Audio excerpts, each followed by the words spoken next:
నేను శేఖరాచారి. ఈరోజు ప్రధాన వార్తలు చూసినట్టయితే కొంతమంది అధికారులు విధుల పట్ల నిర్లక్ష్యం వహిస్తూ ఉన్నారు.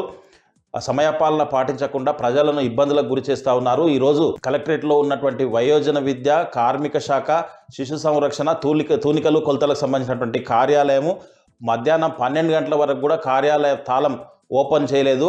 దాంతో అక్కడికి వచ్చినటువంటి వినియోగదారులు, వివిధ పనులపై వచ్చినటువంటి, వివిధ ప్రాంతాలపైన వచ్చినటువంటి వినియోగదారులు పడిగాపులు కాయాల్సిన పరిస్థితి వచ్చింది. ఇలాంటి అధికారులపైన చర్యలు తీసుకోవాలని చెప్పేసి కూడా వాళ్ళు డిమాండ్ చేసినటువంటి పరిస్థితి కనిపిస్తూ ఉంది. 12:30 తర్వాత ఒక అవుట్సోర్సింగ్ ఉద్యోగి వచ్చి తాళం తీసినప్పటికీ అతనిపై ఈ వినియోగదారులంతా కూడా మండిపడ్డారు. ఏదేమైనప్పటికీ విధుల పట్ల నిర్లక్ష్యం వహిస్తున్నటువంటి వారిపైన కఠిన చర్యలు తీసుకోవాలని చెప్పేసి అక్కడికి వచ్చినటువంటి వినియోగదారులు డిమాండ్ చేసినటువంటి పరిస్థితి అయితే కనిపించింది.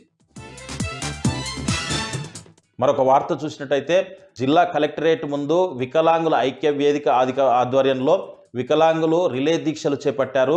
11 నెలలు అవుతుంది కాంగ్రెస్ ప్రభుత్వం వచ్చి, ఇప్పటికి కూడా మాకు ఇచ్చినటువంటి ఏ ఒక్క హామీని కూడా నెరవేర్చలేదని చెప్పేసి, 4,000 ఉన్నటువంటి పెన్షన్ 6,000 చేస్తామని చెప్పేసి ఇప్పటివరకు ఆ ఊస ఎత్తడం లేదని చెప్పేసి, దీంతో పాటుగా ఇందిరమ్మ ఇళ్లతో పాటు రాజకీయంగా కూడా అన్ని రిజర్వేషన్ కల్పించాలని చెప్పేసి, వికలాంగులను చిన్నచూపు చూడకుండా అన్ని రిజర్వేషన్లు కల్పించాలని చెప్పేసి కూడా వికలాంగుల ఐక్యవేదిక ఆధ్వర్యంలో వికలాంగులంతా కూడా ప్రభుత్వాన్ని డిమాండ్ చేసినటువంటి పరిస్థితి నాగర్ కర్నూలు జిల్లా కలెక్టరేట్ ముందు కనిపించింది.